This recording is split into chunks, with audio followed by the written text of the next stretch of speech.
Alright, guys, well, I'm waiting on some parts for this. I mean, the guy is supposed to bring some leaf springs and some other stuff. Um, Got a lot of stuff going on lately, past week or two. I haven't been able to do much, but I really got to get the rear leaf springs for the back of this thing to go any further. So yeah, I'm just kind of waiting on stuff. Supposed to have a guy bring the leaf springs right over to me, so that'll be kind of nice. But in the meantime, so I don't know, you guys are probably familiar with my old 87 here. I don't know. I guess I'm not sure how much I've talked about this old truck. This is my, daily. It's pretty much my daily driver. Um, It's what I run around with. It's what I do all my towing, hauling with. This truck gets used. It gets the guts worked out of it, on a weekly basis. Um, it's 87 with a TBI 350, turbo 400, 205. It can't get out of its own way. It don't. I mean, I'm sure some of you guys know all about TBI 350s, but super dependable, really reliable. Starts right up and just does the thing, day in, day out. But it's kind of a turd, and it's what I use to pull or to haul that camper. That camper's a Lance 975. It weighs a little over 4,000 pounds all loaded up. So I got 5K airbags on the back of this truck, and it does a pretty good job, given the 200 horsepower motor. But what sucks is the fuel economy. The fuel economy is just, you can imagine, it's just terrible. 6 miles a gallon, maybe 8 miles a gallon with the camper on, and maybe pulling the boat, and yeah, it's really bad. I don't have a problem with the power. I mean, it leaves some to be desired, but I don't know. It just takes a little bit longer to get up to speed, whatever. The thing still goes 55, 65 down the road, no problem.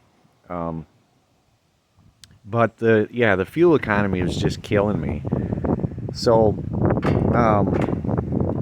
I mean, over the years, I've rounded up an early VE pump Cummins 12 valve, and then so that'd be out of a first generation Dodge. And that that motor has been sitting in here in my garage ready to be installed for years, couple years, 2-3 years probably. And then I found a 4.7 RH out of a second gen Dodge. The first generation trucks had 4.6 RHs on them, which have overdrive, but they don't have torque converter lockup. So I wanted to go to the 4.7 RH, so I had overdrive and converter lockup. 4.7 RHs are only 94 and 95, and then they went to the 4.7 RE. The RH is a real simple transmission. It's just a little 3-pin connector on the side of the tranny. I believe it has one power wire going into it, and then you ground one terminal and it shifts into overdrive, and you ground the other and it locks the converter. So it's a super simple setup and a really good way to get overdrive and converter lockup with pretty minimal, electronics. Some guys run toggle switches to just do the overdrive and converter lockup, and don't even run any kind of a standalone controller, which is, it seems like it would get kind of irritating after a while. But so then the transfer case. The transfer case is out of a first generation Dodge. It's an NP205, like what's in the truck currently. It just is a completely different setup. Has a different spline, input gear, and it's made to bolt up to the first generation 4.6 RH. But you can actually bolt them up to the second generation transmission.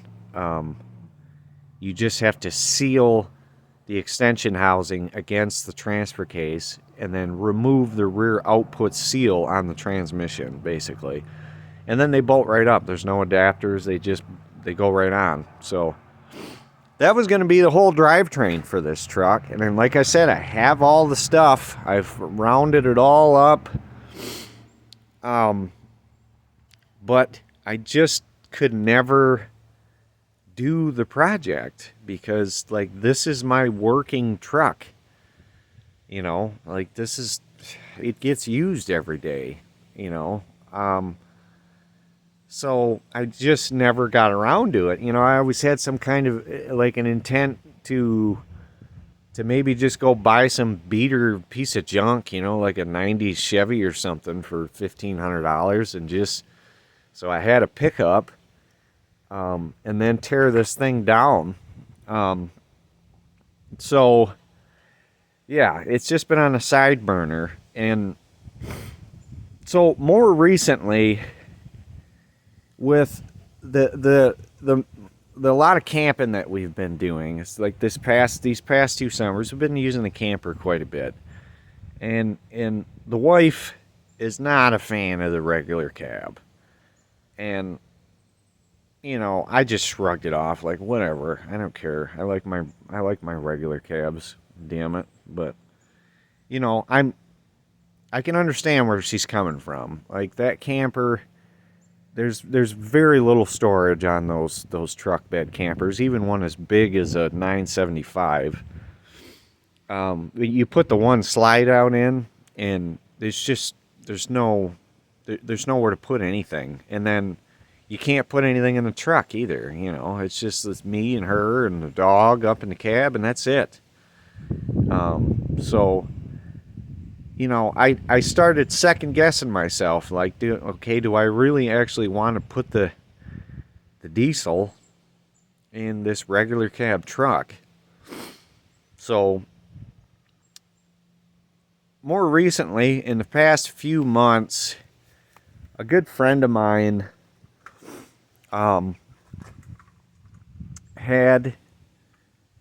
he got into a bind and he had to sell his truck, and I didn't think anything of it. It just, like, oh, whatever, that sucks, you know. That was a really nice truck. I hate to see you have to sell it. But then he told me what he would sell it to me for, and I was like, okay, that kind of changes my perspective a little bit, because he would sell it to me for a super reasonable price. So I started kind of scrambling and trying to, I went around my whole property, went in all my sheds and went and everything, and listed a ton of stuff for sale, and tons of stuff for sale. It's stuff that I didn't even really want to sell. And it really didn't take as long as I thought it was going to take, but I finally amassed enough money to be able to buy the truck off of him. So that's this thing over here. And yeah, it's a Crew. I don't even know what year it is. 86 or something, 85. I don't know. But I just, for the amount of money he was asking for it, like, the truck is in really no worse shape than the regular cab here. You know, in terms of, like, rust and stuff. Obviously the regular cab is a little bit spiffier looking, but I don't care. So yeah, it has a I think, Rowdy cammed 454 in it.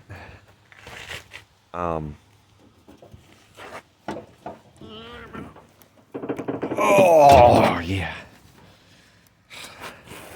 So, this was kind of one of my big justifications for buying the truck is this motor runs pretty good. It's got oval port heads. It's got a lot of work done to it. I believe it's roller. It's a good running motor. It's got a lot of power.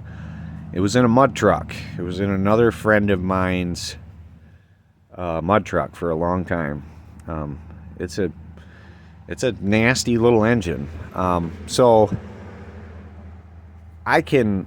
My plan is to sell this motor to help pay for the rest of the project, all the little knickknacks and stuff like that. I'm going to need to put the diesel in this truck.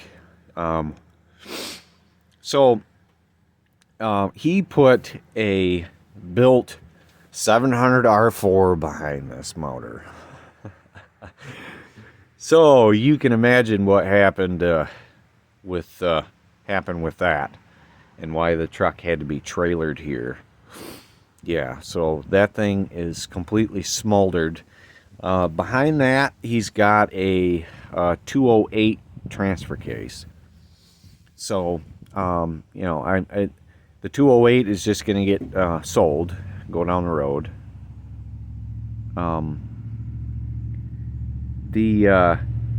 The 700, this is kind of the cool part about this. The 700R4, it's four-wheel drive 700R. It has reverse and first gear, so it moves itself around.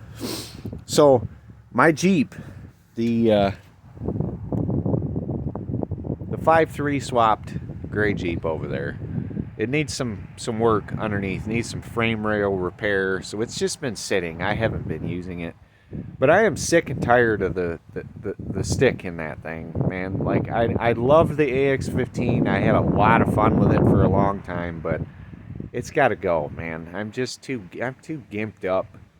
It's too much work. I want to be able to go four-wheeling all day long, up north like I used to be able to do. And if I do it now, it just kills my foot, kills my knee. I mean, you guys know I'm complaining about my freaking knees and feet all the time. So I needed a four-wheel drive 700R for that, because I don't want to modify my harness that I made for it's strictly an engine harness that I built for that 5.3.